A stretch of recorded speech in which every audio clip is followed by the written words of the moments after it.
BKS1 Radio.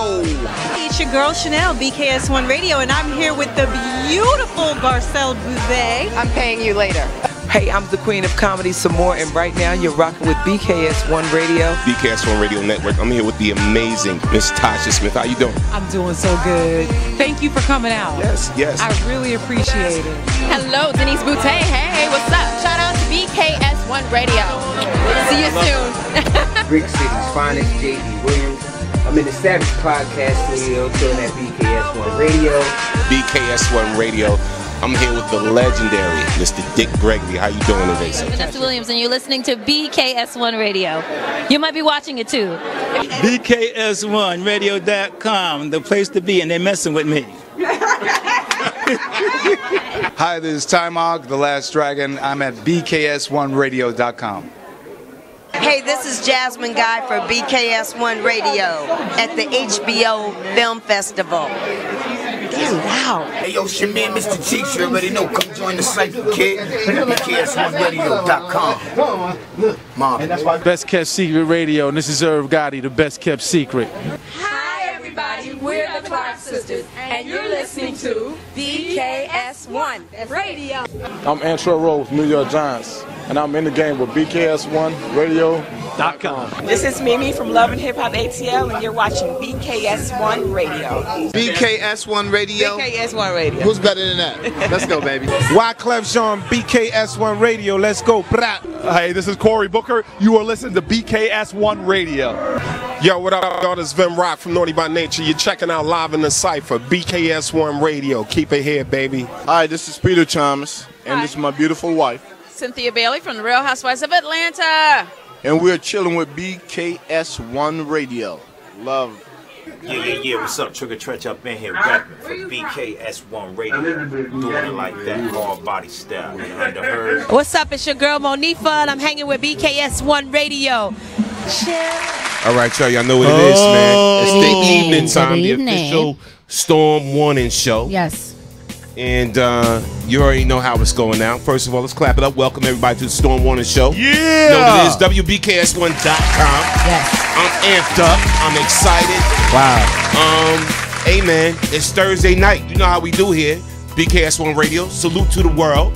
Shout out to everybody watching us live right now on YouTube. Shout out to everybody watching us live right now on Twitter. Yes. Periscope. Yes. Shout out to everybody watching us live right now on Ustream. Shout out to everybody watching us live right now on the mother site, WBKS1.com. Shout out to everybody listening to us live right now on the TuneIn app. Salute to everybody that's checking us out on FB. Peace and blessings. One love to you all. Clap it up to the peoples, man. Yes, it's Thursday night, the official Storm Warning Show.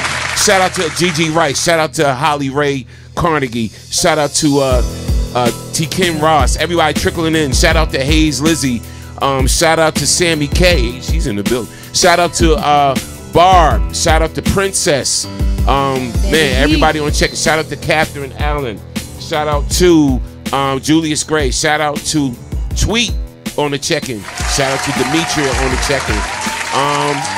Norm Adams on the check-in. D. Sands on the check-in. Yeah. Everybody, man, that's on the check-in. Salute to you all. Let's clap it up for the beautiful people, man. It's the Storm Warning Show. Let's get it popping. Yes. Right. So now we got some great guests in the building. You know we got some things we're going to talk about tonight on the Storm Warning Show. You know how we do. And one of the things we're going to be discussing, all right, is pettiness. What's Jesus? and you know how we worded the question.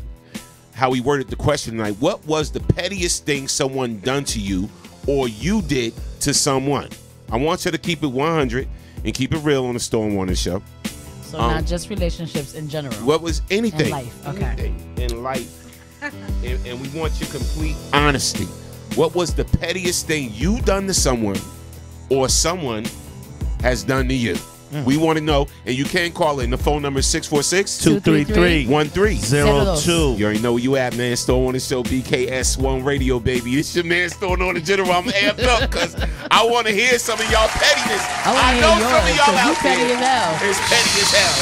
And we're going to talk about it tonight, but we also got some great guests in the building, man. Yes, we do. We got an artist in the building, a singer by the name of J.T. Cotton. Dude is official. He's off the hook. He's in here. He's gonna be singing live for you tonight on the Storm Warning Show. So make sure y'all share this out. Also, man, we got just guests in the building, man. Shout out to film directors, film producers. Facts. Alonzo Herron is in the building. Clap it up for dude. He been doing his thing, man. He got to get his props and service because he been putting a lot of people on. You know what I'm saying? A lot of people on that big screen and everything. So it's time for the world to know who this brother is. But he got some new things in the works, man. Dope premiere going down of a series he's doing and everything. We're going to talk to him. And also Jamal Hall is in the building. Salute to dude. And then he a little short dude. Jamal is about like 4'3". You know, so I don't want y'all to laugh at his height or nothing like that. He's a little small dude, but he's in the next row and everything. But salute to him. Good brother and everything. Yes. So y'all gonna talk to him. Y'all gonna see a clip from the series and everything tonight. It's gonna be a lot popping on the Storm Warning Show. So salute to you all. Oh, I'm a host. Yeah. Now if I was like this, good evening everybody. This is the Storm Warning Show. I'm just gonna say Cotton coming on. Yes. Shout out to the DJ Chill, Mr. Keep It Real. My man, we've been holding this thing down for 10 years, man. Stop. Oh, thank you. I appreciate it. Yes. I'm going DJ off. Yes. Shout out to LaTanya Smith on the check-in. T-Berry was good. Steve Irvin on the check-in. Where's my music, man? What the theme music? It's coming. You slipping. No, it's right there. It's that drink. It's right there, baby. Petty Tendergrass. Petty Tendergrass. Who is Petty Tendergrass? We talking about That's kind of hot. Yeah. That's kind of hot. Who's Petty Tendergrass tonight? We got that this morning. So that's shout out to Denise Sparrow. Happy birthday, Denise. Happy birthday, Denise Sparrow. Can we clap it up with Denise Sparrow? Yes, it's her birthday. Awesome. Platinum friend and listener to BKS1 Radio. Shout out to Leviticus Rudolph. Again, Harley Ray Carnegie, Kim Ebron. Love you, Kim Ebron. You always rocking out and sharing and everything. Now, we're going to talk about it. So let's keep it 100. What was the pettiest thing think about that you ever done to somebody or somebody has done to you? Think about it and come back to it because right now we're going to introduce our guest. Yes. He's in the building. He's an artist. He's a singer. He's a singer. He's an entertainer. He's an entertainer. Facts. And he gave me a shirt. He gave us shirts and he always smells good. Yes, that's a good thing. That's a good thing. Yes. Shout out to him, and it's not you know that smell good Egyptian musk type stuff. Yeah. It's actually a good scent Egyptian that I would rock. Yeah. But shout out to Lisa Tweet Harmon. Oh, we're gonna read it, Tweet. We're gonna read it. Let's introduce our guest, and we're gonna read Tweet's thing. And shout out to Janice Maxine Brooks on the check-in. All right, so now we're gonna introduce our guest, and here he is right now, ladies. He goes by the name of JT Cotton. Welcome him to the Storm Warning Show. What's good, man? Talking that much. What's going on, y'all? How you doing? Check that, man. Is it on? Oh, yeah, you on. Yeah. No doubt. What's up, family? Man, what's good, man? Welcome back, man. You've been rocking with BKS and coming to showcases and performing at showcases, everything. Now we got you here in the building. And and if you guys missed the last showcase, he represented crazy. He performed. He sounded amazing. He gave all the ladies in the house roses. Well, except for Soup, she got a hug and a kiss, but she was still grateful. But you really tore it down both times. No doubt. So, I didn't want a rose. I just wanted this shirt, bro. And I'm gonna rep the shirt now. All right. So just tell the world, man, about who JT Cotton is. Yes. Tell the world what gave you the passion for your artistry and your singing and everything. Go ahead. They listening, bro. Well, you know, first and foremost, shout out to the whole BKS1 family for having me here again. You know, it's important that we all support each other. Yes, it is. In this music. First and foremost, I'm a God-fearing man. You know, my parents, they brought me up in the church. You know, I did everything in the church, man. You know, started at the age of 2 playing the keys. And then, you know, came up through school playing the trumpet, the drums. I had about 10 to 12 years of musicianship before the age of 13. Right. And that's when I started singing and writing.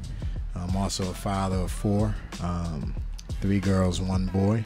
Oh, salute. Clap that. Congratulations. Yeah, you know, I'm a motivator. I'm a mentor. it's deeper than the music. You know, the music is a vehicle for the message. You know, for me.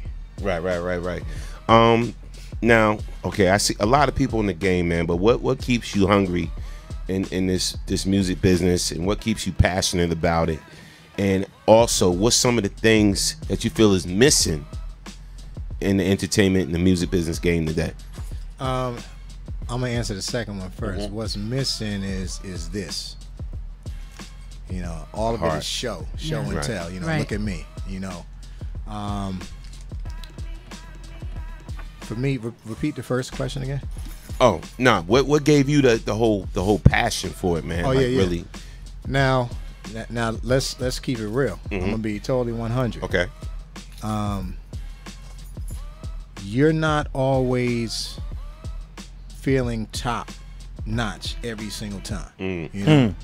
So when you go through your ups and downs, you know, your rocky roads and everything, the moments when you don't feel like doing music, you know, you don't want to touch or go near a studio or anything, but yet no matter how much time passes, it's right there waiting for you.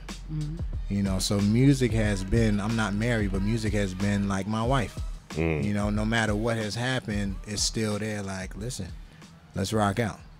You know, so it's like I said, music is very deep for me. You know, it's not about, you know, JT Cotton or nothing. You know, like I said, I'm a mentor, I'm a motivator, and I've been blessed to gain thousands and thousands and thousands of fans all around the world, under the radar, because the message is that real. I get emails all the time. You know, I met an older lady who has actually some marital issues, and long story short, you know, we were supposed to be doing some business and things, and she kept bringing up this challenge with her and her mother, with her and her husband, and you know, I was talking to her about it, and I said, listen, you know, start taking responsibility for your part of it. You know, wow. And she started applying those things, and they didn't even sleep in the same room.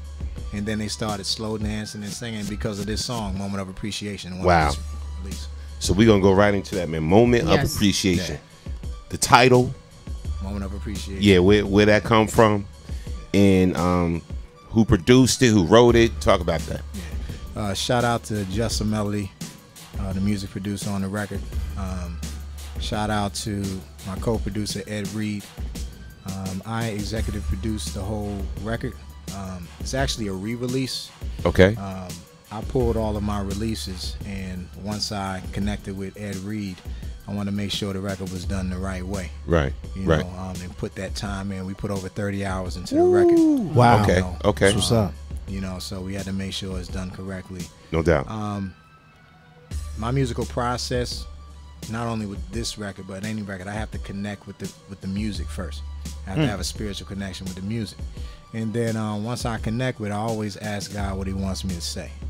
You know, and then this particular song, I didn't write anything down. I just hit record and took it line by line and went in. That's what's up. Let's clap it up for that. Yes. Now I'm gonna run the joint, and then you're gonna sing something for us live. Let's do it. You with it? All right. I'm always ready, bro. That's what's up. No pressure. That's what's up. Moment of, let me make sure I got the right joint here, and we're gonna run that live on the Storm Warning Show, man. Moment of Appreciation, and here we go. Make sure that's not the instrumental.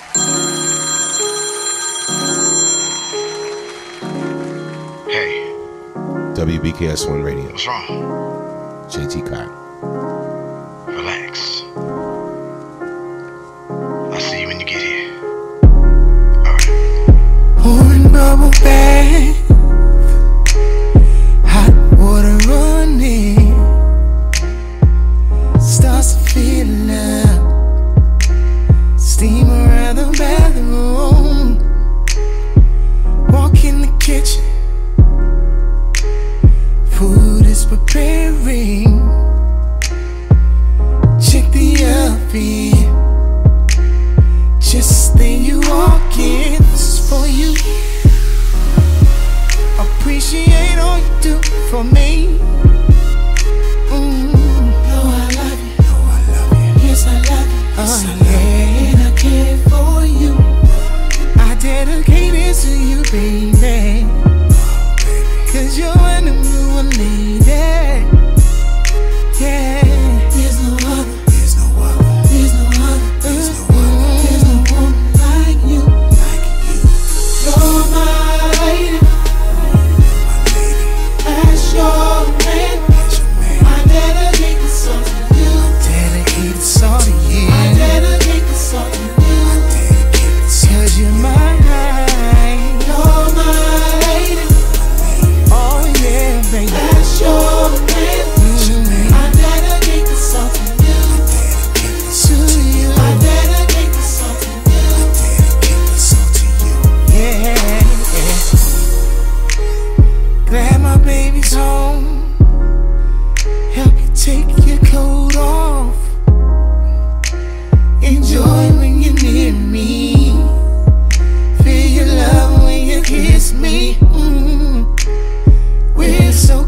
clap it up for JT Cotton.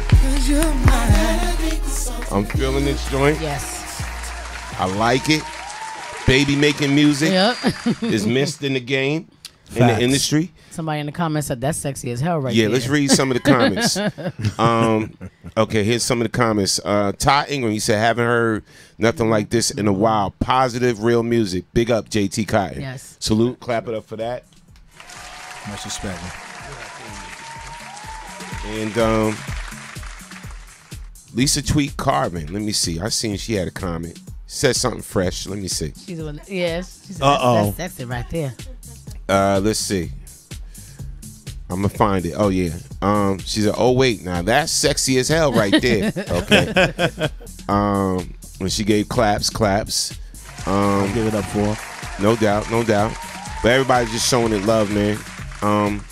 That's that real music. That's that Quiet Storm music. That's that feel good. With your woman. Yeah. Out on a date music. That's that. If they was still making booty tapes like back in the day, you know what? You would add that to the booty tape, right? Booty tape though. Chill. You would add that to actually you would, man. Yeah, you that would. type of song is missing now. That's what's missing, Funny yeah. thing, I was talking to my niece. My niece is 20, 21, somewhere in there. I don't know. They don't slow drag no more. Like, I don't even know what the hell this generation do, but that song there, that's gonna make them learn. Facts. I mean, it goes right in. That's the music. That's the essence. That's the Marvin Gaye's. That's the one that you. I figure this: when you a balladeer, if you got a song that people can make love to or be forgiven to, Right. Bruh, That has that already attaches longevity. No to doubt. It. just think about it. What did we do when did you listen to slow music? One, when you were in love, currently doing well, and two, the breakup. If you can match a song somewhere that make people feel that, and I'm feeling that, man. Everything. It's smoke. No doubt. All right, so let me ask you, man. How was the song received by your fans? You know, sometimes your friends could be your worst critics. You know, at the same time, how was the song received by other people when they hear it, man? You know, a lot of people, man, their lives been changed by the record. You know, like I said, the lady I mentioned earlier had some marital issues. I have a fan that's my #1 fan now from Ohio. She's probably watching now. That has touched her life, you know. This record is crazy. Like, you know, it already got picked up by 5 FM stations. Nice. You know, a lot of DJs. And we're gonna add it to our rotation, bro. Definitely. So it's definitely done. It's touching many people's hearts, you know, right now. No doubt. And before we bring on our next guest, bro, I know you sent that instrument. Let me find it right now. You gotta give us a little something live. Yeah, we can do that. So what we gonna go ahead? Oh no, I just wanted to ask a question because every time I hear him sing, I remember the first time we heard him at the showcase, you saying "Can You Send the Rain," right? I did Anniversary. Yeah. Right. But every time I hear him, he sounds different. You know what I mean? Like he has a different feel or whatever. So my question was, who were some of the people that you listened to when you were growing up, as far as influences and stuff like that? Who moved you musically that kind of made you think like, this is what I want to do? You know, blame it on my parents. You know, blame it on my parents. You know, I remember being in Somerset, New Jersey, in the living room, and they would have the record player. And they would play anything from Temptations to Peabo Bryson. That's one of my favorite singers. The Whispers. That's my favorite. Luther Vandross, Anita Baker, Shaka Khan. You know, all of the smooth So you got the works. R&B. Oh yeah. It started with my parents. You know, and then coming up, you know, I would go into, you know, talent shows and showcases and tried out for, you know, American Idol, all these different things. Right. And different radio stations would have open mics like Kiss FM and different ones. So, you know, I would meet people like Colonel Abrams and different ones that would say, all right, Jay, you know, do this, do that. So each person kind of curved me along with the influence of my parents. That's what's up. Let's clap it up for that, man. All right, so this next joint, man. Before we let you get up out of here, man, he gonna sing live for the peoples, and you already mentioned it, but we want to hear some of that Anniversary. Let's do it. All right. So you know what it is, man. WBKS1. Ooh. We got my man JT Cotton in the building, rocking out on the Storm Warning Show. And here go a little bit of that anniversary, man. Shout out to all my R&B lovers out there. We gonna bring R&B back. Tomorrow will come and girl, I can't wait. Our anniversary. The first thing I'll do is run straight to you. Our anniversary. It's our anniversary. It's our anniversary. It's our anniversary. It's our anniversary. Made for you and me. And I only made plans to hold your pretty hands. Our anniversary. The pleasure's all mine, 'cause we had shared good times. Our anniversary. A Victoria will be no secret at the end of the day. It's our anniversary.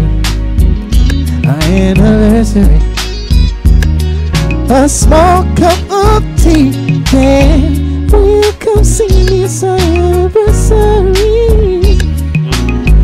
Oh baby, all I really wanna say, my darling, today is a special day. We call our own, yeah. So take me in your arms and hold me, and tell me you love me, and I'll be there for you. Ooh, baby. Do you know what today is? You know what today is? It's our anniversary. Oh yeah. Do you know what today is? Yeah, it's our anniversary, and it's made for you and me. Yeah. Today is a special day, not just any day, and you can have anything you want your way. Tell your supervisor you're leaving early today, and I will go ahead and pay for the rest of your day. Oh baby, it's Saturday. Ooh, yeah. I say it's our anniversary, made for you and me, yeah. Do you know what today is? It's our anniversary. Oh baby, do you know what today is? Yeah, it's our anniversary, and it's made for you and me. Oh baby, shout out to all y'all out there. Clap it I up, love y'all. Let's JT bring real R&B back, baby. Salute, fan. Hey, one of our favorite songs, man. Love. Anniversary. Yeah, I love ya. Where could we find your music? Ty Ingram wants to know. The Moment of Appreciation right now is on Amazon.com, iTunes. It's on all major distributors, all major digital distributors and streaming circuits. So Spotify, Deezer, it's on there. And you can also go to my website, jtcottonmusic.com, and see my background, and connect with me, the artist, Rose Martin May said, I like it, JT Cotton. This song is nice. Thank you. And let's see. Yeah, Denise Sparrow. Denise said, JT Cotton, I like ye. I can hear her saying it too. She said, I like ye. I love Denise, man. No doubt, man. So people loving it, man. And again, tell people where they can follow you at. You know, give them all your social media and all of that. So first, website is jtcottonmusic.com. Social media is at IamJTCotton on Twitter, Instagram, and connect with me. You know, I love all of you all. I thank you for supporting the music, but also get to know the artists behind the music. No doubt. Salute, we man. appreciate you for coming in tonight. Yes, yes. We want to thank you for coming on the Storm Warner Show. WBKS1.com. You're welcome back anytime, bro. You family. You already know. Salute. Yes. Again, that's JT Cotton. We're going to be bringing up our next guest. So while we do, we're going to be talking about y'all pettiness. Real quick, man. What's the pettiest thing you ever done, bro? You can't even swallow Before you leave, you're not getting away. And Alonzo and Jamal going to have to answer that same question. What's the pettiest thing you ever done or somebody has done to you? Go ahead. Man. Look. They trying to set me up right now. Yes. That's what we do. That's what we do here. Oh, man. Nah, I don't want to say that. All right, somebody tried to bust my window like a long time ago. Long time ago. Bust like about probably like 9 years ago. And somebody tried to bust my window, so as soon as they took that stick off, I tried to run them over. That was a stupid thing. That ain't petty. Wow. That's vengeful. Exactly. Lord. That's attempted murder. So we're going to say allegedly. Allegedly he did that. Get out while you can, bro. Plainfield Police is listening right now. On that note, we're going to bring up our next guest. He took it a whole nother level. Hey, look, I sing, man, but you know. He said, I ain't no killer, but don't no push doubt, me. man. But on a serious note, thank you for coming on the show, bro. DJ Chill, Mr. Keep it real. Look at Chill sweating. Thanks for having me. No doubt. Salute, man. I can't top that one. Go and get that T Cotton music, man. Salute. We appreciate you, bro. Storm Warner Show. Coming up next, and we bringing them in here right now, is film director, producer Alonzo Herring. Yes. And his partner, Jamal Hall, in the building. He had a little guy. He like 4'1". Boy, they hate. No doubt. Hating. No doubt. You already know what it is, man. Hey. Yeah. So let's while we getting set up, we're gonna talk about some of this petty stuff. Demetria. Yes. What's up, Demetria? I love Demetria. When she always checks in. She said, let's read this one. Okay, so she said the pettiest thing someone has ever done to me was try to break me and my hubby up when we first met. Because I could cook, and I used to send lunch to my hubby's whole crew and whole crew. Oh, my bad. I'm sorry. I used to send lunch to my hubby's whole crew, and her man fell in love with my food, and he wouldn't stop talking about my cooking. Damn, that was petty. So she tried to break y'all up? That's sad. Tell her to know how to cook. That was petty. Let me see. Anybody else got a petty thing? Let's see here. There was a couple more up there. Lisa Carvin. Brown liquor, and that song was Tweet Carvin. I'm sipping brown liquor, and that song was right. Definitely missing that kind of love music. Yeah, no doubt. We need love music. More love music, man. All right. We're going to get back to the petty. Shout out to Penny Turner on the check-in. Shout out to Denise Barrow. Naomi Booth. Hey, Auntie. Hey, Aunt Naomi. No doubt. All right. So now, look, we're going to welcome to the show, man. No stranger to BKS1 Radio. Always did things. What I love about this brother, and this is real talk, you know, he has his business, I have my business, whatever. But what I love about him is that he can't say that he doesn't try to put on actors and aspiring actors on from Jersey. You know, and like when it comes to Jersey, he always reps hard. You know, when it comes to the content, what he produces, what he puts out, whatever. He'll reach out to artists, big artists that originated from Jersey. Right. Get involved in the film projects. He'll find out people that's doing other big things in Jersey and put them on. He never put me in one of his films, but we're going to talk about that later. But yeah. So I mean, but he's done a lot of things, man. And his film and his projects has been on the big screen, and he has some big names in some of his films and everything, man. And you wonder, like, okay, you know, like he getting these names and this and that, and I would love to see more support from Jersey for this brother. I would love to see more support from Jersey for this brother, man. But we're gonna bring him on and bring him back to BKS1 Radio, and he goes by the name of director, producer Alonzo Herron, man. Yeah. Welcome to the show, bro. Still Warning Show. Thanks. Let's make a correction though. Executive producer Jamal Hall is the director. Okay, of this project. He's been the director of all my projects. Oh, really? Oh, okay. All right. So the next project I'm looking at to be a co-director. But that's thanks for the clarity, because I actually seen that. So all right. So again, Jamal is the director. That's why I seen that on the Facebook when I was like, bruh, friend me, bruh. I seen it said director Jamal Hall. So I was like, okay, all right. So now thanks for clarifying that, bro. All right, so now the new project. Yes. Tell everybody about the new project, what inspired it, who's a part of it, and either one of y'all could go. The new project is called Jersey.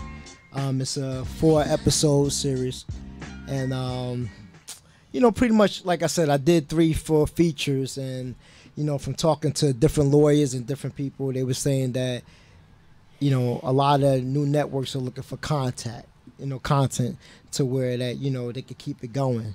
So when we did the story begins with the first movie, Living with No Regrets, and then we came back with the sequel called King of Newark, and then we jumped out of the box and got into the martial arts film, which was the Fearless one. No doubt. And then we said, you know, it was something that people were saying, you know, you left King of Newark off, and I was pretty much done with that. I was like, you know, everybody know the shoot 'em up bang, you know, the power stuff, but then there was like, you had the white audience was like, they love it out there in LA. They want more of it. They want to see us doing it. Yeah. So damn, love the hip hop shit, you know. But so, you know, got the team back together, and then you know, Yaya Yanira, you know, she pretty much was like, yo, you know, I just want to go hard with the script this time, and I was like, go ahead. And then I hooked up with Vince Edgehill. And then, you know, he came on as a producer, and then he threw some little his stuff right in it. Got back with Jamal, and Jamal, you know, he went back into research and got better. So we were just like, yo, we gonna shoot this. Let's just do it. Right. You know, we start shooting in December, and here we are now. Get ready to try to drop it. No doubt. So key word that I saw, Jamal, was series. I saw series, right? So that means. And right now we in a culture where webisodes is popping. Right now, webisodes is popping right now, and people, they want other places to go find their content. So whereas, you know, back in the day we were stuck on everything coming on TV. Now we go into YouTube and Hulu and different platforms to get our content and everything. What made you say series this time instead of just straight out movie? Well, we call it like a limited series because, like Alonzo said earlier, that it's not, I wouldn't say it's a popular thing, but it's more, you make more money from that. Right. Because you can get syndicated of that nature. And then you got, like you said, Facebook TV, YouTube TV, PlayStation View. So there's other options, Hulu. Right. Everybody want to go to Netflix, but there's a lot more other companies too. Like, so the other day it was Expire.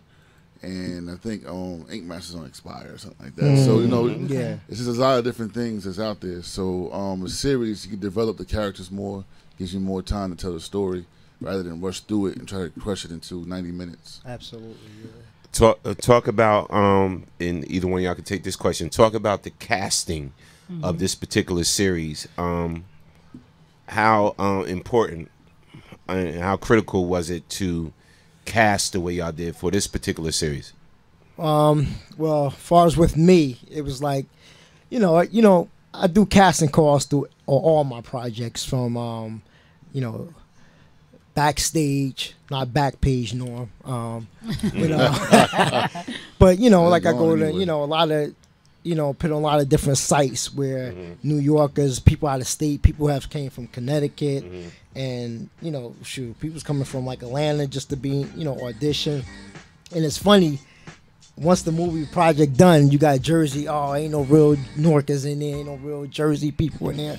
And it's like, you know, you ain't come out. I'm not coming to you. You know, it's a thing. So why you hit me up? That's the biggest one. Is why you hit me up? Like, the person got to invite the person, but then it's you times 1,000. Exactly. You can't think of 1,000 names. Hit up this. Follow the Instagram, look for the post. Right. And then the other part of it was that, you know, you're looking for, you know, people that's going to take this. I know, even if this is your first gig, take your craft serious. You know, we wanted people that you know, not just because you my man, let me throw you a roll, or, you know, you just got a fat ass, excuse me for, you know, being appropriate, or, you know, big titties and stuff like that. It was like basically who take this craft serious. And it was like, you know, that's what I want to deal with, because at the end of the day, my projects is close to like $100,000 each project. Right. I don't have money like that to just be doing the movie just to say I'm doing the movie. I'm trying to break the ice. I'm trying to, you know, get to the next level. Right.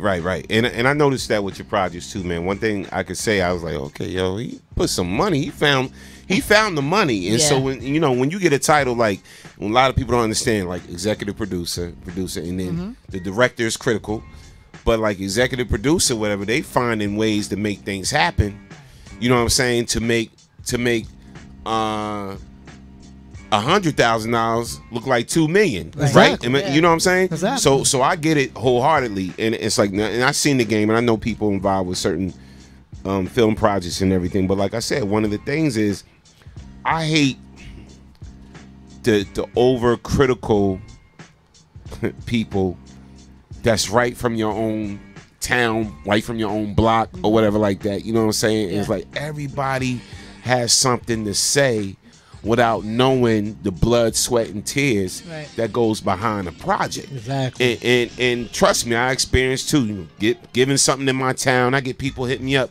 Why do you get more of the local artists? Well, if you really look at who's involved with it, do the research. There are local artists involved. You know what I'm saying? So I get it, man. I get it, and I know I could already imagine, in just from talking to you before, some of the challenges you had to face with putting together this project. Now, because it's a series, you said it's going to be a short series, limited series. Limited series. Right. Okay. So all right. So now, what can people expect to see in this series that's a little different from what's out already with a lot of these other series? I think you're gonna see a lot. You're gonna see a lot of life lessons. You're gonna see some real good acting. You're gonna see some new faces that you haven't seen on the big screen in a long time. You know, we caught a lot of heat because of the guy from the Bronx Tale, Leo. So you know, and it was funny. Like I love the Bronx Tale. I remember the situation where the kid got caught up. Right. But I never really knew the real story of what happened. And you know, when we started posting like the trailer, and people was like hitting me up, man, like, yo, man, what's up with you? And I'm like, what you mean? They're like, you know, you a cop.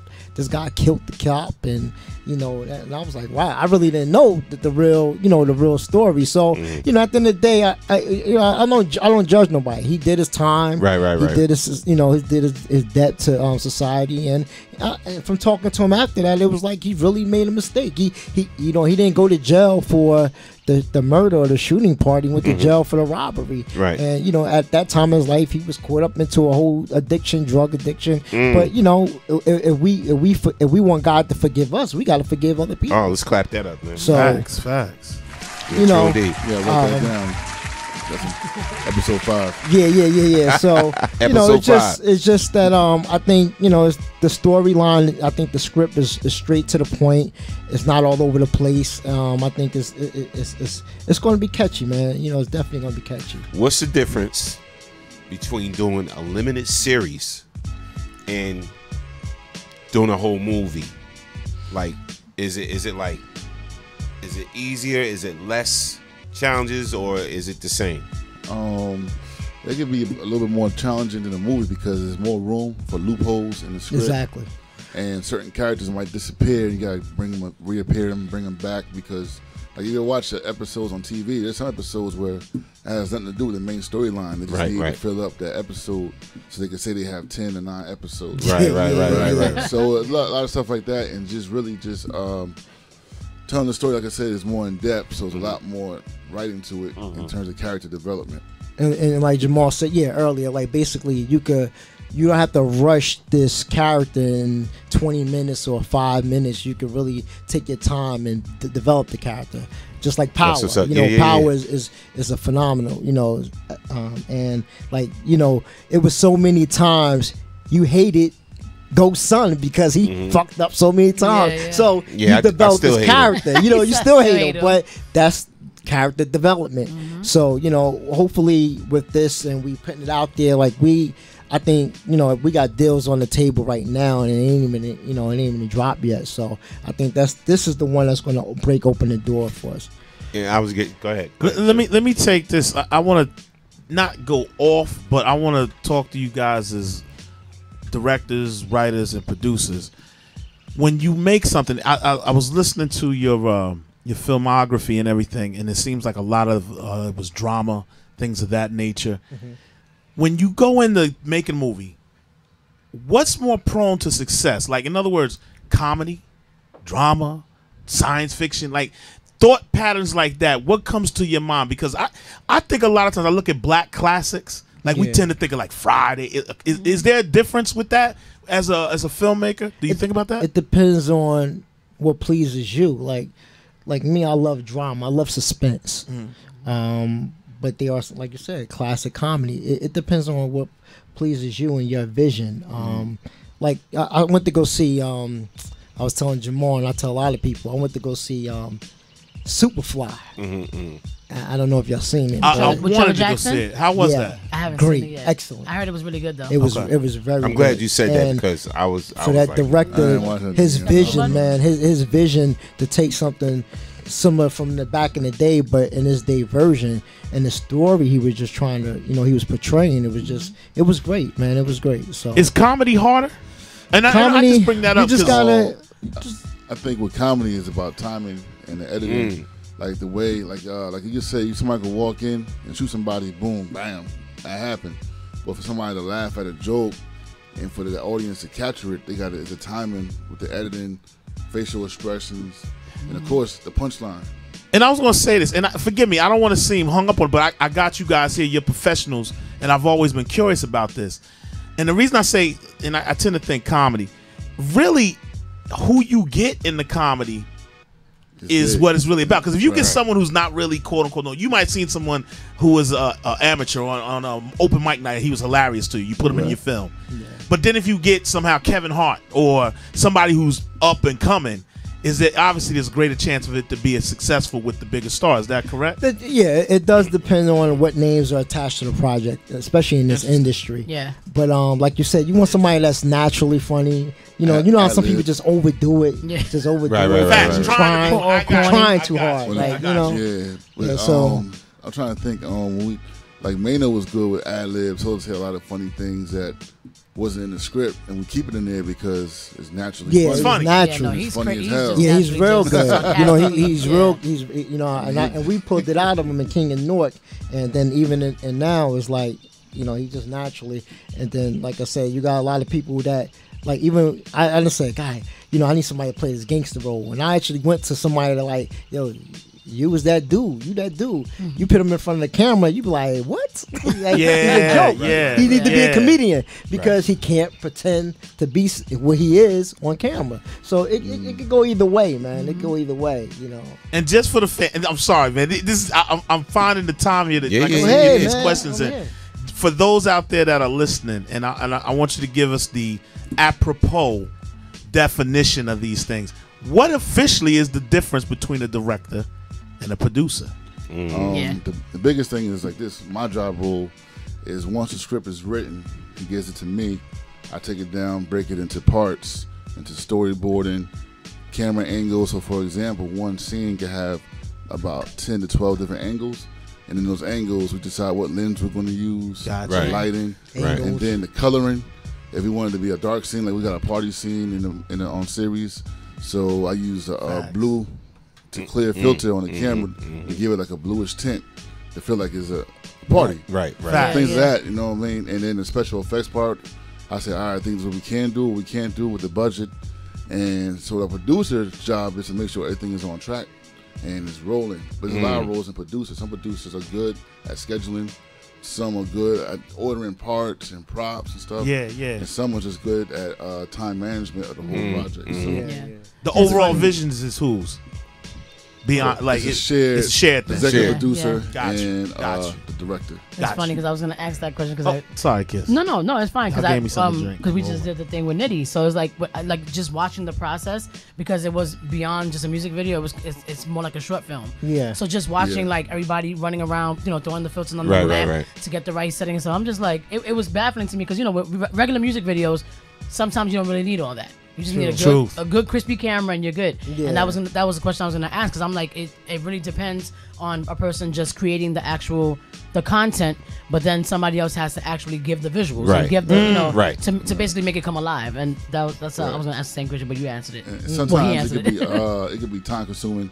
So some people now he's getting better at it, but in the beginning, I'm like, nah, we need to get this angle. He's like, yo, let's go. We done shot it 25 takes away. I'm like, right. You got to get this angle. And all it is a pan and shot of somebody standing there, the character standing there. But when it's overall and done, it's just real cinematic and it gives it that look. So some things work. I don't say everything works, but you gotta try and get that shot. Let me ask, does most of the budget, and I'm just curious, and because I've seen, does most of the budget go into editing or bringing on an actor that has a high profile name? Well, from doing 3 features, at the beginning, not knowing and learning, you was putting money in the wrong places. I think the most of the budget is your production.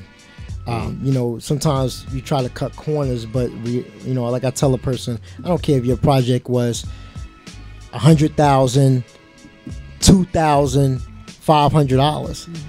Make it your best. And the key factors to a great film is your DP, your camera guy, your lighting, and your sound. Because without the sound, you can have the best looking quality film, but that sound ain't right.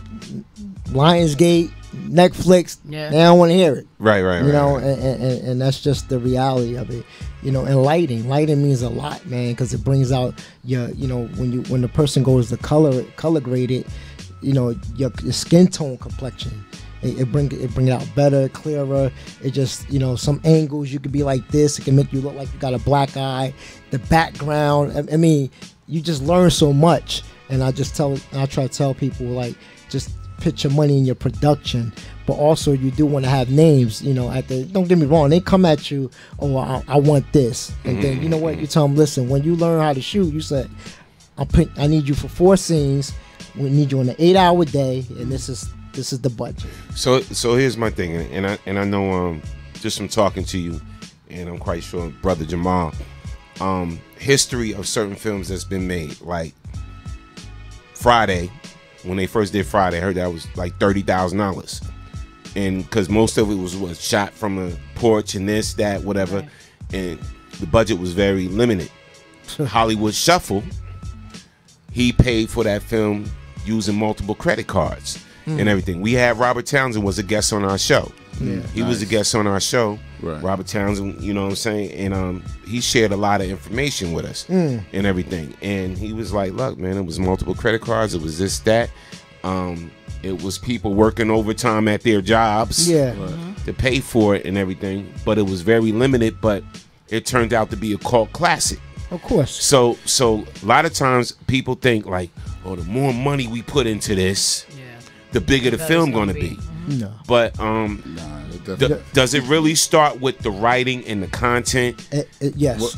I'll let Jamal go and start, then I'm going to say my piece on that. Like, the part I'll talk about is the writing. So let's say you're writing a movie, and if you have 20 scenes, 25 scenes, you got to think that's 25 different locations, or so you got to be smart. 3 to 4 locations in your movie, so you're not killing it. So you can shoot multiple scenes in 2 or 3 days in the same location, and it's just different days in that same location. And just being smart on putting locations in your movie where, like I said, you make the best of it. So that's a big thing. One of the big things. So something like Fences. That's smart filmmaking. Right. It was mostly in his backyard. Because most projects are shot now in studios, so it's like one location but different setups. Like and when we first started, just like people say, "Damn, you all over the place in the movie." We from the city hall, and the streets, and restaurants, and that is a big budget right there because we paying for that, you know. And then they want overtime if we go over. Then, like you said, different wardrobes and a lot of different characters. So it starts with a good, tight script. Your script got to be structured right. It has to keep the audience like what's next or what's coming. And then, like you said, your actors, you know, just your acting just have to be on point because they have to be believable and deliver, you know, certain characters and be like, you know, does that really happen? Does it really happen like that?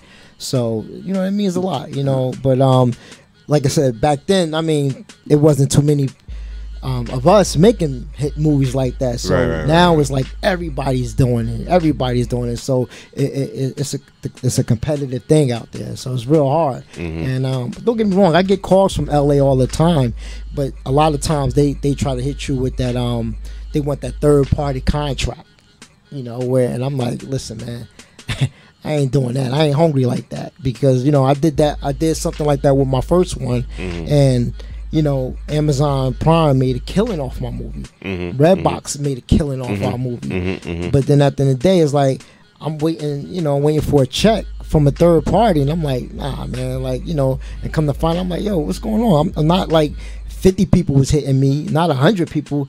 It was hundreds of people like, I seen your movie, Living on Grass. It's hot.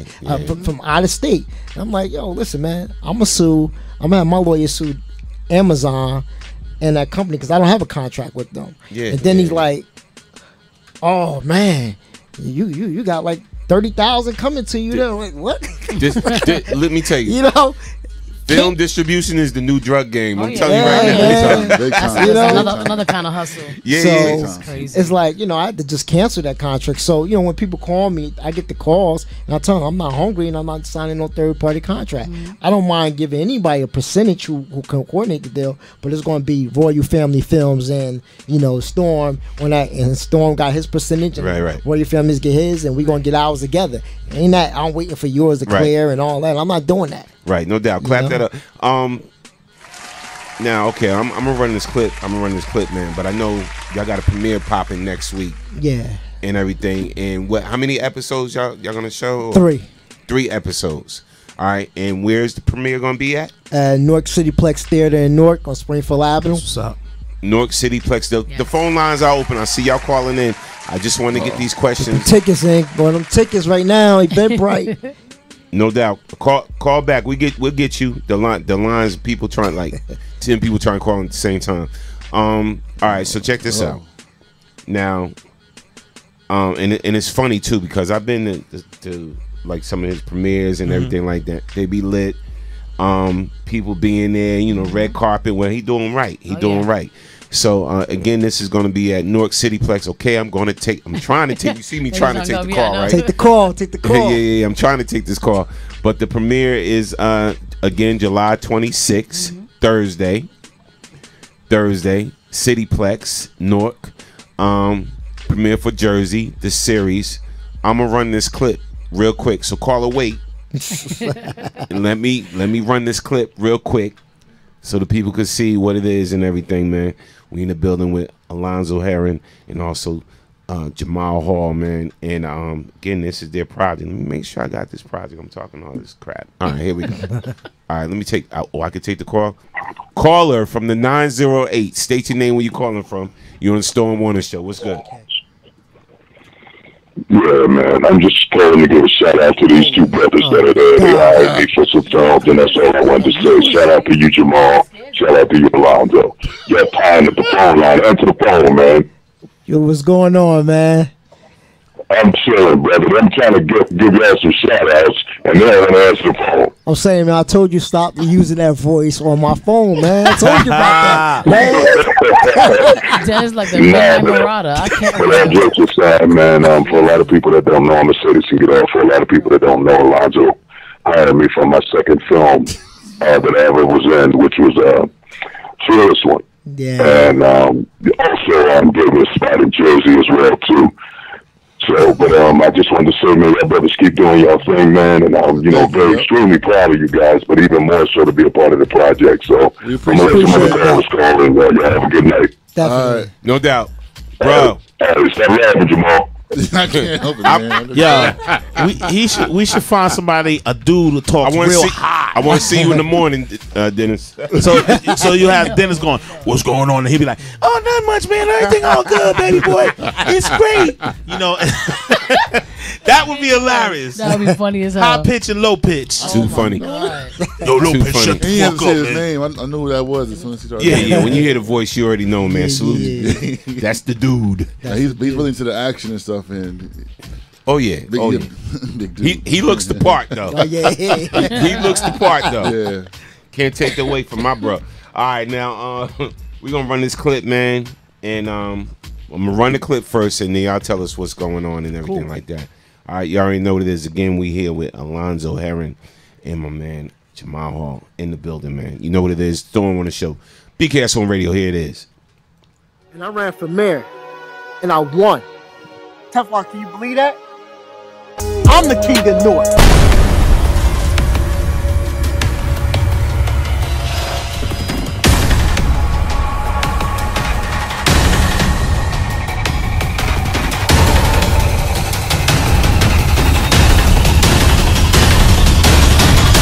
Jersey, Brick City.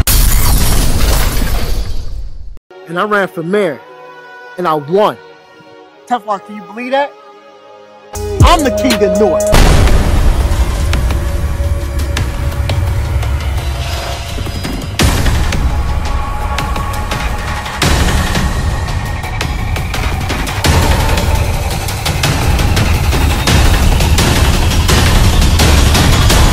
Jersey, Brick City.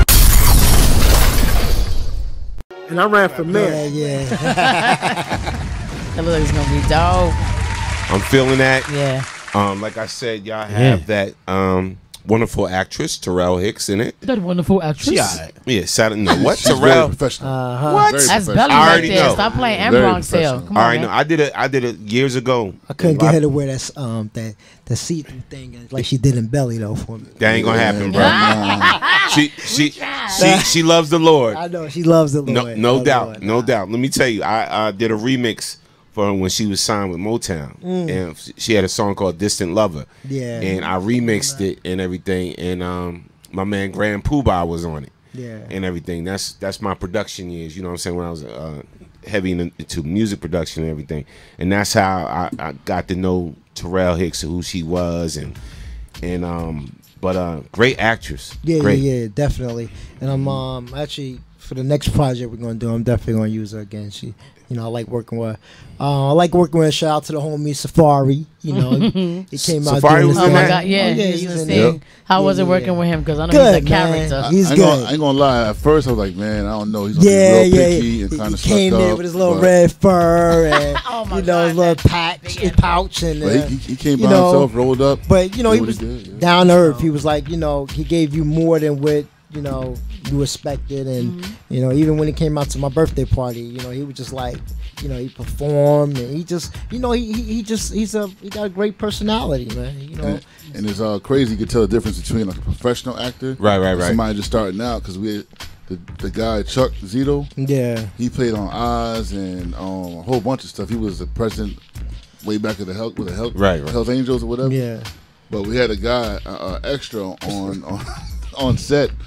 He had one small little part, and he was acting like it was the biggest thing. And he asked me to record the scene. I'm like, what? So Chuck overheard. Nah, bro, you ain't doing that. Ain't nobody doing that shit. Not with me.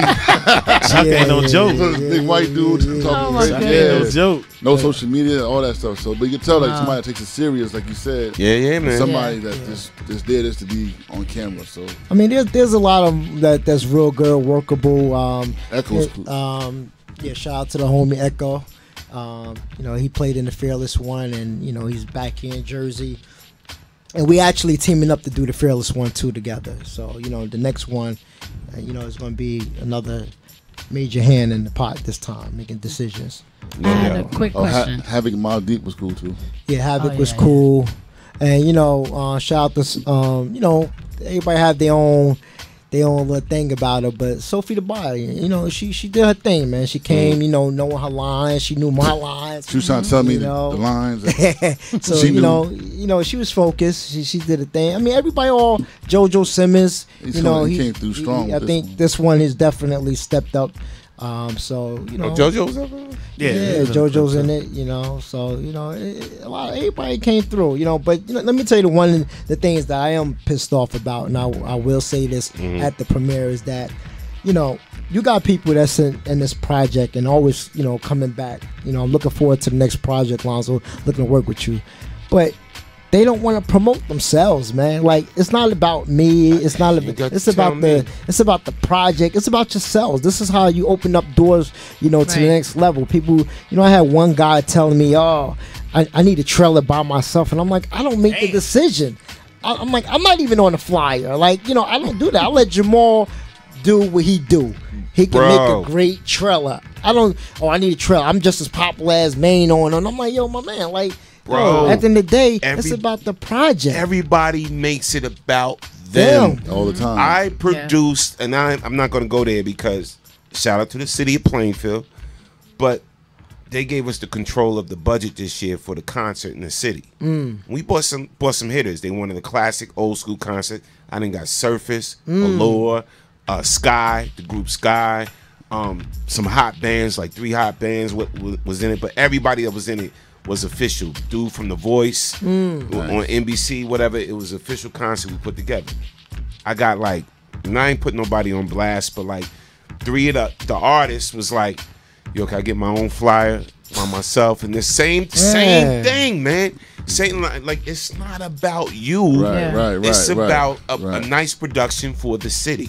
Everybody is going to shine. Right. You know what I'm saying? Everybody's going to get their own shine, whatever. Like, and people don't realize that.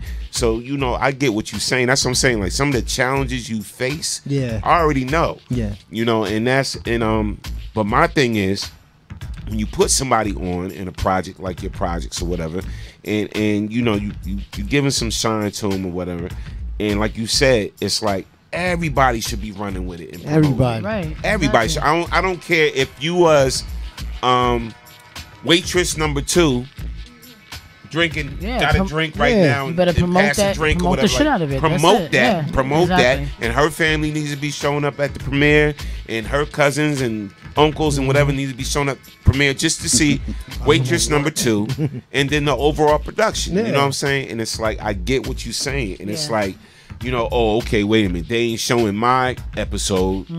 So I ain't rocking with it. Exactly. The thing is that I think the thing nowadays is that people number one don't support.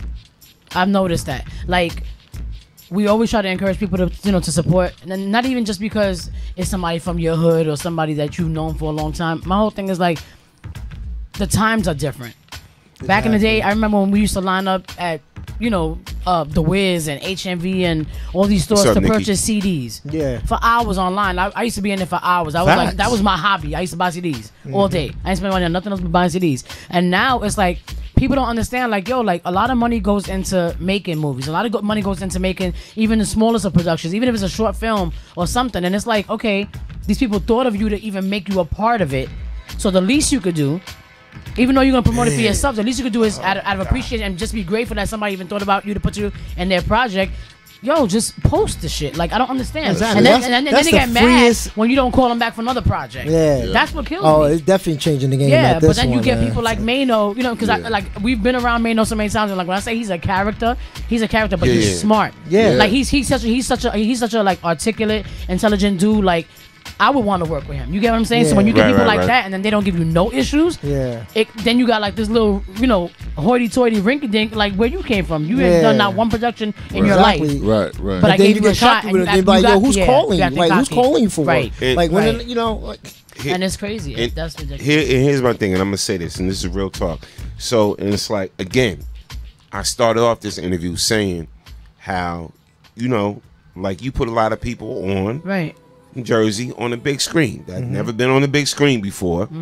You know what I'm saying? Never been on a screen. When you walk into a theater, that's me on the screen, whatever. And from Jersey. Yeah. Now, if the brother Jamal and Alonzo decide, okay, we're gonna start doing our productions in Atlanta.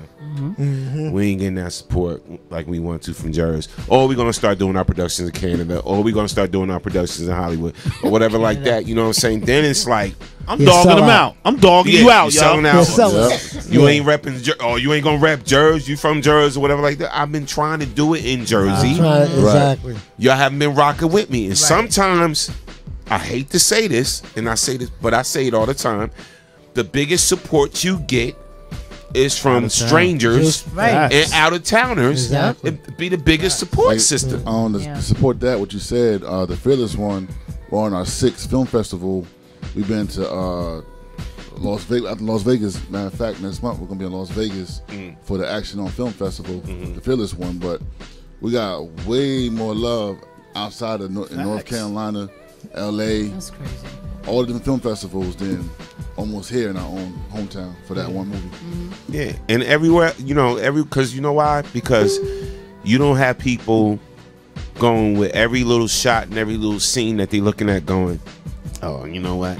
Alonzo, Jamal, they could have shot this like this. They should have. They should have used. Long line of that. Right? Everybody want to be a director on set. They should have used this right here and this whatever. and then when you go to North Carolina and screen it, they don't care. They just like looking at the story like, that's dope.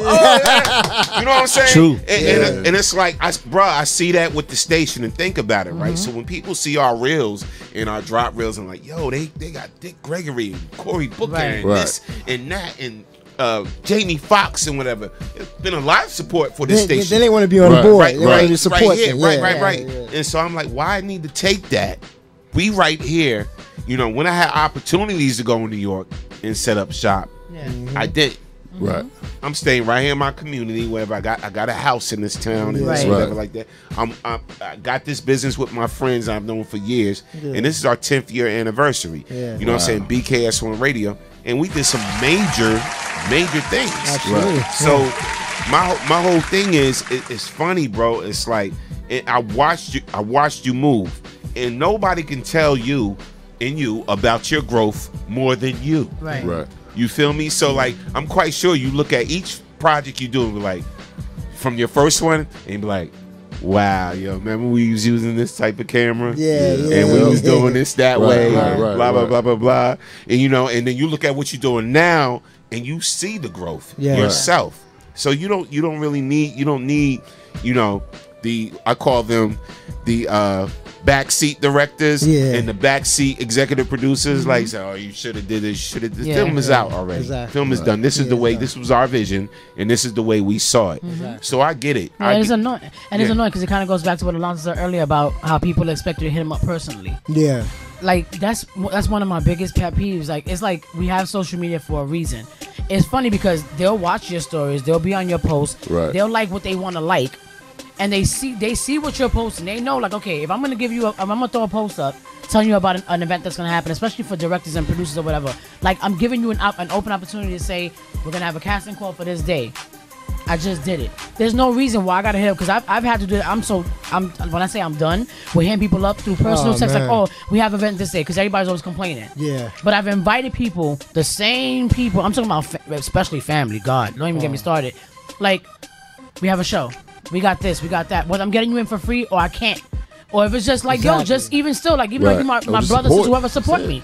You know what I'm saying? Exactly. But they want you to hit them up personally, and it's like, I don't have to do that. I gave you the opportunity. This is why you follow me. You see everything else but that. And then catch an attitude when somebody don't tell you something to your face. I think people's perceptions are so crazy. It's twisted. Before this, we shot a short film Caller from the 347. Hold on 1 second. With Fetty Wap called the drop. So real quick, person hit me up. Yo, Hall. Yo, my daughter's having a birthday party. Can Fetty Wap come through? What? Right. Like you was a booking agent. Yeah, I'm gonna call him. He's gonna run Crazy. Let's take this call. Caller from the 347. You on the Storm Warner show? What's good? Hey, good night. Good night. My name is Gary Thomas. Gary. Hey, Keisha. How how's are everything? you? I'm good. How are you? I'm fine. I'm fine. We got a lot going on. We got both guests on right now. Called a little earlier, but I'm here now. Got you. Trying to promote my brand, GT brand. Talk about it real quick. Talk about it, man. Yeah, so real quick, I'm looking at the climate of what's going on in the country, all the injustices, the heightened racism. So I want to create a brand to give people a little boost in self-empowerment. So I created these T-shirts with some words on it that's positive, and start a little conversation and get people to start possibly trying to think about solutions. So I'm trying to do things in reverse. Instead of everybody being apart and all this immigration going on and all this racism, try to bring the socio-cultural aspect back together, bring togetherness towards people. So that's what I'm doing. So what are some of the samples that you have? Like when you say you're putting encouraging words and whatever pictures that you have, what do they consist of? And Well, I have one interesting shirt. It says eracism. Those are the words on the shirt, and then you have two hands, red and green, clutching together. That's dope. Right, and then I have. I got a lot of new designs coming out. I just started in March, so I just got a few right now available. But I also have some encouraging shirts for women, like Queen Life. I have a shirt that says Goddess on it, and if you look at the design, it's like a warrior black female on it. So I'm trying to do a little bit of things like that here and there. The shirts are affordable. They're good quality. What's affordable, man? I just got a check last week. What's affordable? Yeah. How's $20? $20 is great. That's affordable. and $5 off at checkout.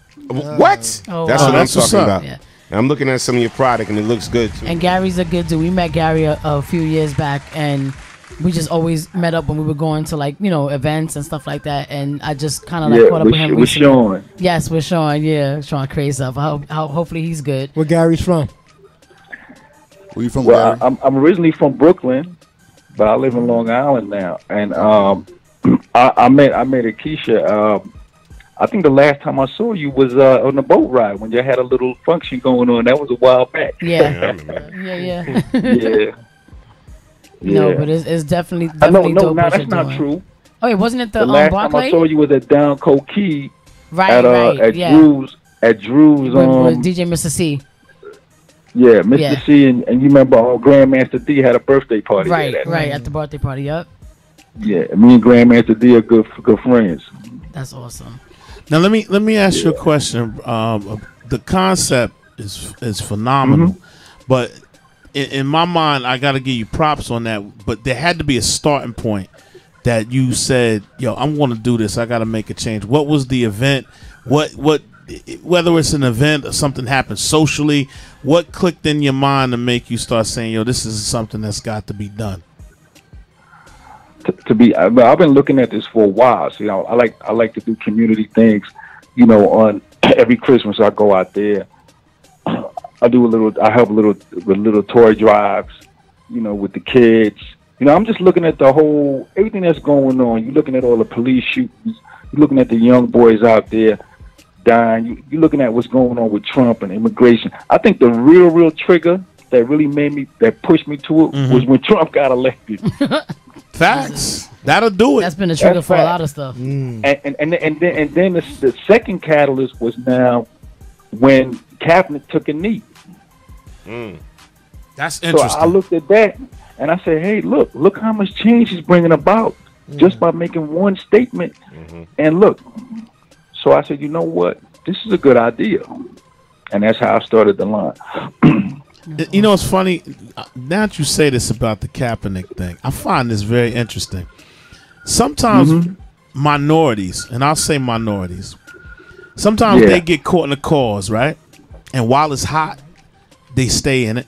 But then all of a sudden it just fades. It dies down.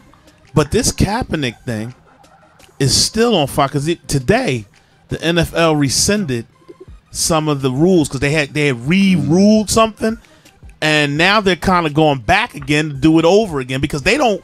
It's kind of got their heads all screwed up. They don't even know how to handle it because there was a player who said he is going to still protest. So it's interesting, and I think by you're a witness to it. But at the same token, and I'm assuming you're a minority, brother, because you don't sound definitely. like your name is Joshua Harkowitz. So I'm just saying, I could be wrong. That's a little racist right there. I apologize. That could be misconstrued because there's a lot of white Thomases too. But yeah, I'm a brother. But I applaud you.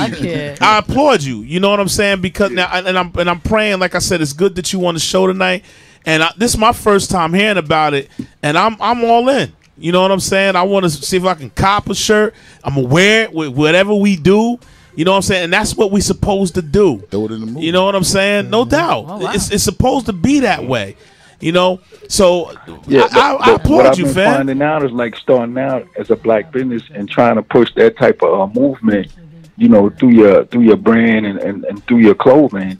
You know, you don't get a lot of support, you know, in the beginning. So I'm just trying to get out there, trying to get more followers. You know, and then, you know, at the same point in time, create some dope shit. No doubt. And let's keep it real, man. Let's keep it real. African Americans, we rock the dope shit with the t-shirts. I mean, it is what it is. Like you we who else can rock a t-shirt with something on it and you'll be like, oh, yo, that shit is dope. I mean, you got a hot pair of Jordans on with it. Let's keep it real, but you still got that t-shirt, and if it's a statement. You can't be afraid to portray that. The statement aspect, like what is it saying? You know, what is it saying? You know, what does it mean? Not only just I'm wearing a t-shirt because I'm wearing a t-shirt.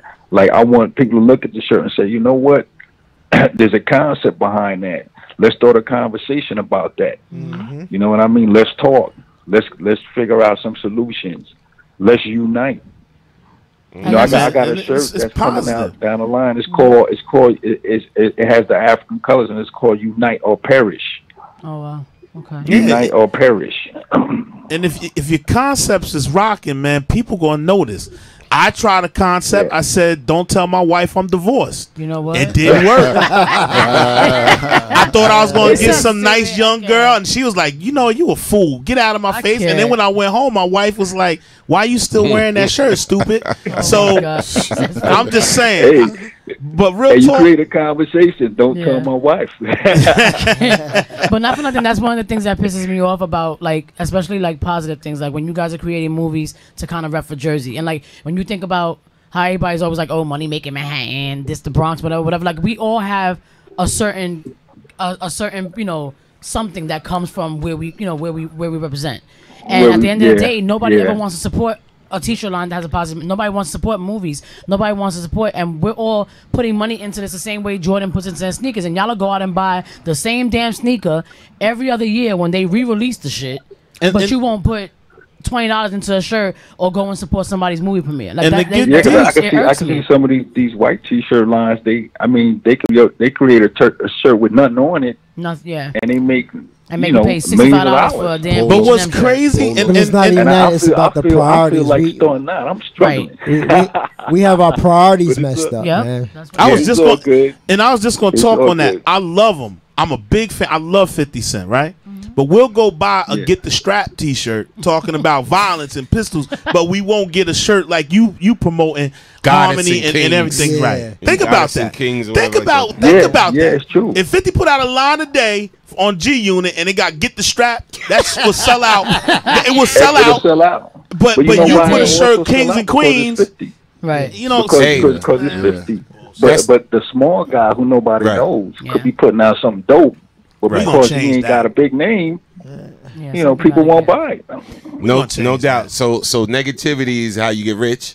Hell yeah. So look, and fuckery makes you famous. Tomorrow I'm gonna put out a shirt. I put some shirts out there with some guns on it. They probably sell out. There you go. No. Murk your moms. Murk your moms.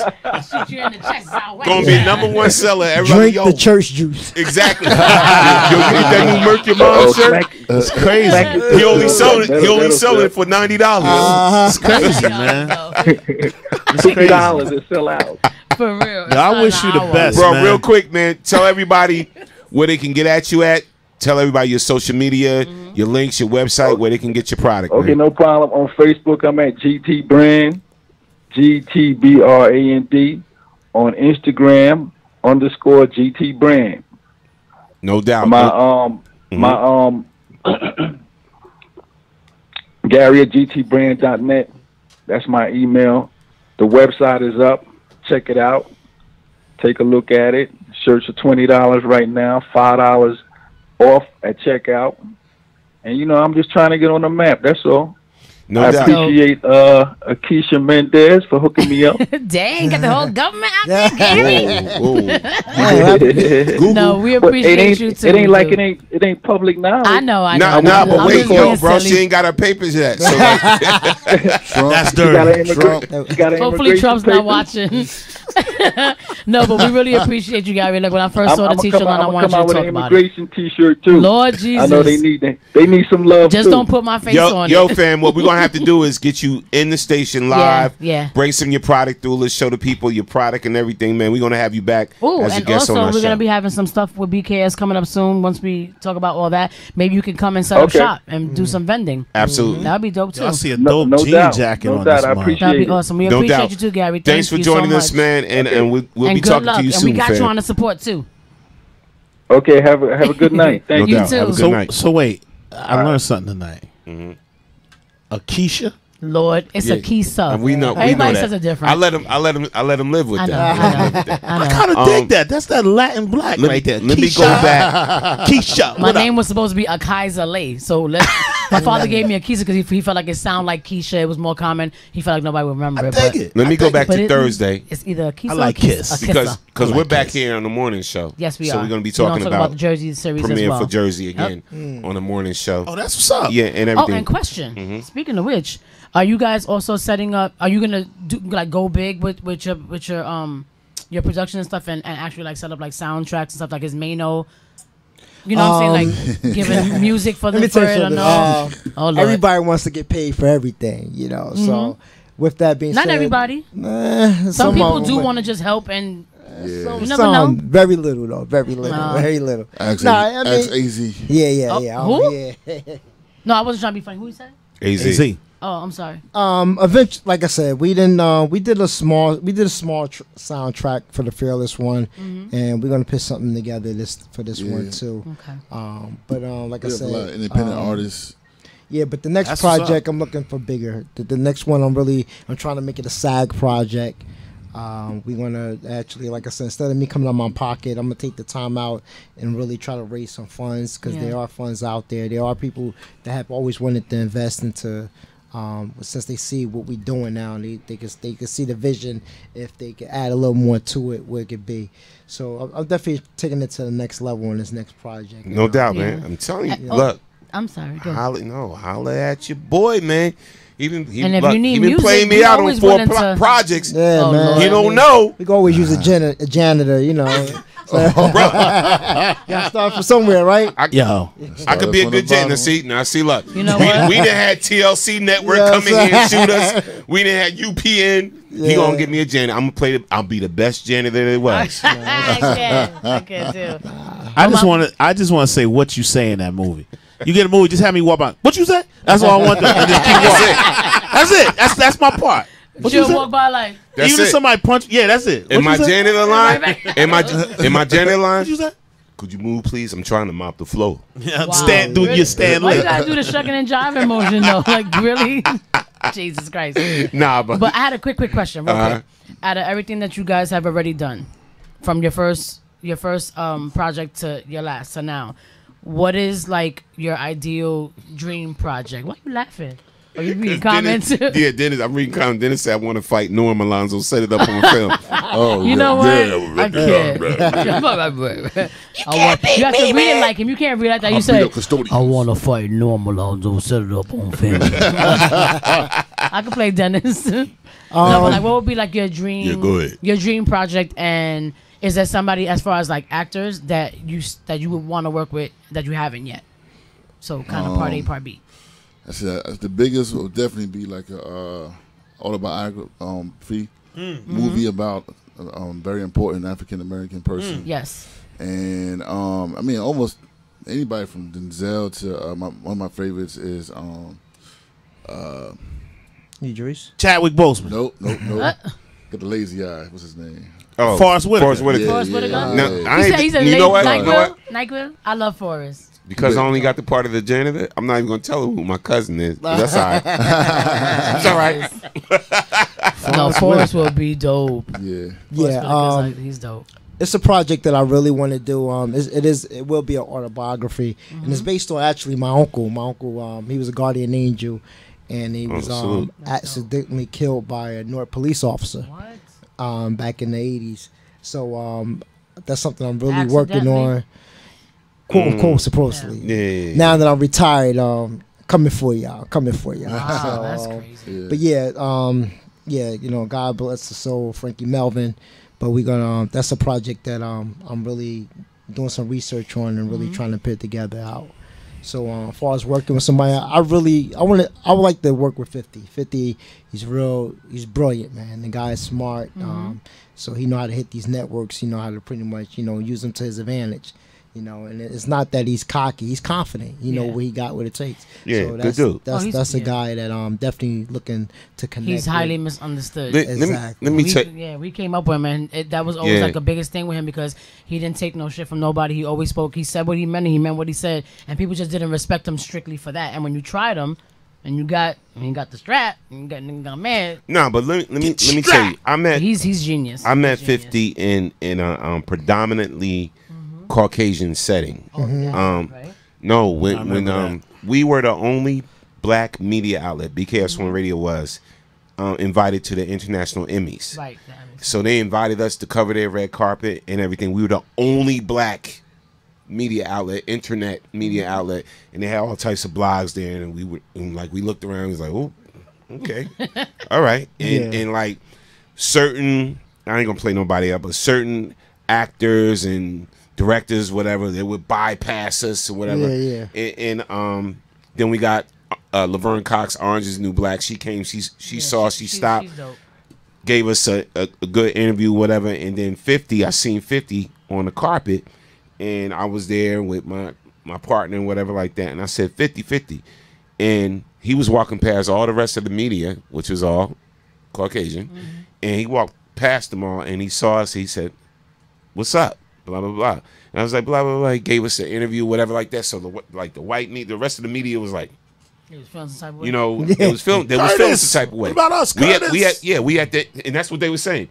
And so he gave me just what I wanted, whatever like that. And then they was like, oh, right after he gave me the interview, he was like, oh, he kept walking.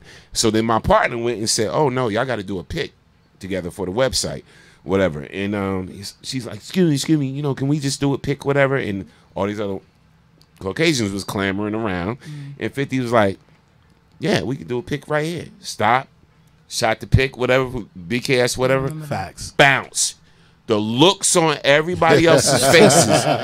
It was NBC there. Yeah. It was CBS there. It was Fox there. It was whatever. So, BKS from Jersey, whatever, got the whatever. So after that, I had so much more respect for him, whatever like that, because he see what it is. You know what I'm saying? Like I look at him totally different. So I do respect him as a businessman, as a person, and whatever. So like 50 definitely would be a good link. Well, absolutely. Yeah. I've been trying to connect with him for years, and then you meet, the guys that know him. But like I said, I'm not gonna chase nobody. I'm not gonna kiss nobody. It ain't hard, bro. But you know what? But you know what? Real talk. I ain't even gonna do this like this on air, but I could facilitate a meeting. Yeah. That's not a problem. I got you. I could facilitate a meeting. That's, what I'm saying? Because it's like, a lot of people don't know. 50 from the whole violator management crew early on. Yeah. So you know who's my dude. You know what I'm saying? With that rocks with us, that been getting me guests since I started. Right. Whatever. Like that's really honestly, and not even like tooting the horn. That's an easy thing. Facilitating the meeting. What you do with it is on How you do it. You know, but facilitating the work speaks the meeting for itself. That's all I say. is not a problem. You know what I'm saying? But people don't really. People think like certain things is. And you never know. You could get minds together and create that one. Yeah, I mean that's us as a people. We just have a big disconnect, man. Yeah. You know, even though you may get 4 minutes. You know, like they'd be like, "We gonna do the meeting, Norm?" But all right, like 4 minutes. If what he talking ain't rocking, we out. Right. You know, that type of thing. But it's all about opportunity. You know what I'm saying? If the door is closed, what's a better way to get in? If it's cracked or if it's totally closed? So, and I always say my famous saying when I used to talk to some people say, "Man, you talking to girls, whatever." I used to. Let me get that straight. 'Cause after the T-shirt thing, it didn't work, but. You got to play the ticket in order to win the picket. If you never play it, and you never get the opportunity, and that's your shot. No doubt, no doubt. So again, man, what's popping next week at Newark Cineplex, man? July 26th. July 26th. What's popping? Tell everybody. Like I said, Jersey the Serious. It's coming out next week, July 26th. We got 2 showings, 7 p.m. and 9 p.m. Get your tickets right now on Eventbrite. Or call 201-463-9780. Get ready. If you didn't see Living with No Regrets, King of Newark, The Fearless One, we have a website called RoyalFamilyFilms.com. You go there, 24-hour rentals, $4.99. Get the movie, get caught up, spread the word, tell your cousins, your family, stop the hate. Shout out to Mayor Roz Baraka, Joe McCullen. I just want to leave y'all with one thing. The mayor told me a long time ago, and I live by this every day. Don't focus on the title. Focus on the power. Because when you got the power, you could create any title that you want. Some people that got the titles don't even have the power. Right. So focus on the power. Right. And I'll leave you with that. Like I said, RoyalFamilyFilms.com, Jamal Hill. Jamal Hall. I'm sorry. That's somebody different. That's another director. A quick story about that. So when Streets came out on BET, my Facebook went crazy. Yo, I saw your movie. It was off the chain. I'm looking like, what are you talking about? What movie are you talking about? And then one dude even screenshotted the credits and it said Jamal Hill. Yeah. And said, shout out to my boy. Wow. I'm like, what the heck? Download the app. Oh my God. The Hall Mills Network. Hall Mills, we got an app for independent film, music, everything. Hall Mills Network. Yeah. And so we do a lot of promotion on there, a lot of productions. So, like you said, it's available on Google Play, Apple iPhones. Thinking about becoming a rapper too, Storm. They gonna try it, man. I got beat. I'm a jack of all trades right about now. That's dope. That's dope. No doubt. So look, man. All right. And we'll definitely share the You mean flyer right out for now everybody to see, too. somebody could spend $4.99 and see the whole series? Yeah, they can see all the other previous movies led up. Oh, to the previous series. movies that led up. That's what's up. For $4.99. For $4.99. Yeah, I know y'all got So how do you do that? Because I'm gonna show y'all what support look like. Go to RoyalFamilyFilms.com. All right, so we're gonna do this live on the air because that's right. Right show now, yeah. everything I do on the desktop right now will be shown to y'all right now. That's I don't have to do Go ahead. That's no, I don't play games. I don't play games. So all right, so now we don't take family first, though. All right, so give me the RoyalFamilyFilms.com. RoyalFamilyFilms.com. Yeah. Boom. So make sure they see facts. Check your This phones. is facts. All right. So now, what I do? You can go down. Go to Facebook, right? Yeah, we're gonna show them how to. Okay. Make sure it's popping up. Continue. Go to the arrow. You can go to This arrow. Yeah. So that's The Fearless One. If you want to see that movie, Okay. you can go down. All right. So, but if I wanted to see this, I click on this, right? I think you just go down and then it says they see it. you added or something. It just said rent it. Rental. So I'm trying to do the Fearless One right here. Projects. Let's make it. Sammy, I see you. Sammy on it. Continue. Gravy. I think it's this the trailer though. Yeah, but go down. It's just tell you can rent it. $5 to stream movies 24 hours. Yeah. There you go. Right there. There we go. Bam. Get some where the popcorn at. Yeah. All right. So it's taking me right to got your the famous PayPal. PayPal. Yeah. That's the PayPal. So all right. So I'm gonna spend $5 right now. Yo, I'm with that. I'm gonna do this when I get home. Wake up. I'm gonna be like, No, man, because get your ass this up. We is gotta real watch this support. movie. Like I'm not a talker. I've never been a talker, yo. Yeah. Let's do it. If I'm gonna support somebody, Because then it's like I'm the gonna same support people somebody. that don't want to support you So- real quick to be like, oh, but I got this, I got that. Hold on. Oh, why you ain't come? Yeah, okay. So And you I'm ain't got quick no to money in the somebody till account. they yeah, for real. I'm doing this live on the air. I'm gonna show y'all what support look like. True support. Because right there. I would spend $5 on at Burger King or on some BS, right? Yep. So okay, so my whole PayPal, my balance. I don't want to show y'all what my balance is. Nah, I'm just kidding. I'm just kidding. Negative. Click real fast. Negative $8. Norman Bradley, you cannot buy a $5 purchase. No. Damn. Oh, so I just bought it. The fearless one, yes. That's what's up. So I just bought it, and okay, but how do I watch it now that I bought it? Push play. I just play it. That's a trailer. Oh, No, that's a trailer. So yeah, so it says I bought Did it. it download? So you need to download. Where's it download at? Maybe if you go to videos, possibly. Oh, wait. Oh, confirm. Oh, confirm it. Yeah. Confirm them dollars, baby. Confirm them. Ah, What'd you say? That's gonna be my thing. That's my whole thing. What'd you say?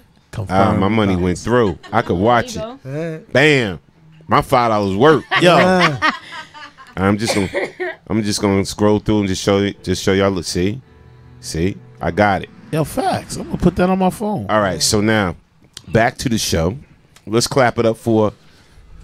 We just First. Hopefully ain't the first. I don't play around when it comes to supporting people, man, especially Jersey people, whatever like that. And I've never been on my X amount of years. I ain't gonna tell you how old I am, but of life, I've never been on no hateration. You know what I'm saying? Like I want to see him win. You know, but look. What we don't want is. Once you win now, I'll be like, yo, Alonzo, let me get on that carpet, bro, and do what I do. Like, yo, man. Who? We only got room for NBC. I'm like, what? You're gonna be like, I ain't 50, nigga. Who is that? Oh, okay. It's like that. That's what I don't want to see, bro. That's what I don't want to see. But nah. He ain't even built like that. Yeah, make sure y'all go support it, man. It's this Absolutely. Thursday. Yes. Again, no, is it Thursday? I'm giving the wrong day. Oh, yes, I'm right. Thursday, It's yes. this Thursday, July 26th at the Newark Cineplex, man. Jersey, the series, episodes 1, That's Lolly's 3. birthday. 1, 2, and 3. 1, 2, and 3. Episodes 1, 2, and 3. And go support that, man. It's the premiere, man. So it's gonna be red carpet, right? Yeah, red carpet, the whole 9. Just go rock out, man, and go support Alonzo and Jamal. And you already know what it is. And where can people contact you at again before you go? On Instagram, H Royal Family. Alonzo Herrera Jr. on Facebook, and like I said, go check out that website, RoyalFamilyFilms.com, and rent your movie tonight. No doubt. My Instagram is Director J Hall. So Director J Hall. That's my Instagram. And Hall Mills Network, Instagram also. No doubt. You already know what it is, man. Support these brothers, Jersey, the series. Is it J-A-Y? This J. Is it J? Yep. Gotcha. We showing real live support. Y'all need to do the same, man. Make sure follow these brothers, support these brothers. And again, we'll definitely have you back, man. Yes. We'll Absolutely. definitely have you back. Y'all know what it is, man. The Storm Warning Show, man. WBKS1.com. Yes. And tune in. Shout out to our guest, JT Cotton. Yes. Much success to you, my good brother, and everything. GT Brand, Gary. Y'all know what it is, man. You know our motto here. Best kept secrets, BKS on Radio, Storm Warning Show. Yes. You know, it's never about us. It's about y'all. It's always about you because you are the next best kept secret. We're gonna see y'all We tomorrow. love y'all. Yes, the Man Cave Man Morning Cave Morning Show Show, 10 tomorrow. a.m. Tomorrow. Shout out to my girl Hoops. She got a new film coming out too with Jim Jones Yes. and everything. Shout out to them. They've been here too. Hoops and them came here and promoted their film. Shout out to y'all. It's coming out in October. Shout out to director Dennis Reed on that and producer Love Logan. Yes. on that. Oh, So and also much support love black and films. speedy recovery to somebody who's really sweet to us, Melissa Ford. She was in a really, really crazy car accident. Well, so that was we're true. praying That- for you that guys. lady, I wasn't Yeah, sure we're that- No, praying it's for true. her and hoping Oh, wow. that you get it together, Mama. We send our love. Quick Our question: prayers. Did Stevie J and Faith get married? Oh yes, they did. Yes, We talked Stevie about J that and today. Faith got married Oh, too, whoa. Yeah. Yeah, they Okay. got Surprise. married. You already know what it is, man. So, Jeez. yes, That's a lot. coming back, and we're going to close out. BKS1 Radio. Here it is. Support it. Yo, this is Chris Spencer, and you're on BKS1 Radio.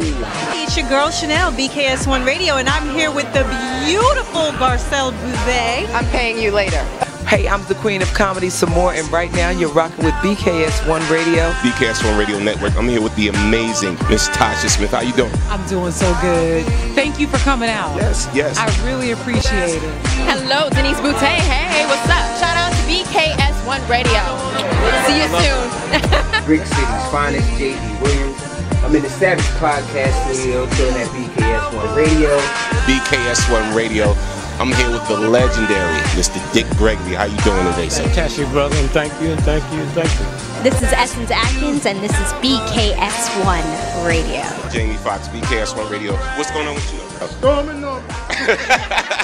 This is George Dr. Funkenstein Clinton for BKS1 Radio. They be doing the dog, y'all. Yo, this is Chris Spencer. Wyclef Jean, BKS1 Radio. Let's go. This is Essence Atkins, and this is BKS1 Radio. Hi, this is Melba Moore, and you're listening to BKS1 Radio. Yo, check it out. What's the deal? This the chef. Giving a big shout out to my peoples. Big KS, you already know what it is. Salute. What's up? It's your girl Monifa, and I'm hanging with BKS1 Radio. Hi, I'm Iyanla Van Zandt, and you're listening to BKS1 Radio. BKS Radio, baby. Hey, this is Jasmine Guy for BKS1 Radio. What's going on? This is Lamont Brooker, and this is BKS1 Radio.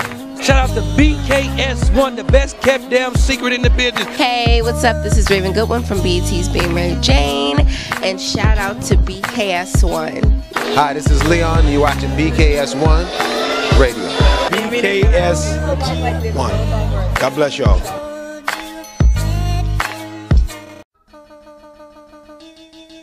Wyclef Jean, BKS1 Radio. Let's. My bad. That special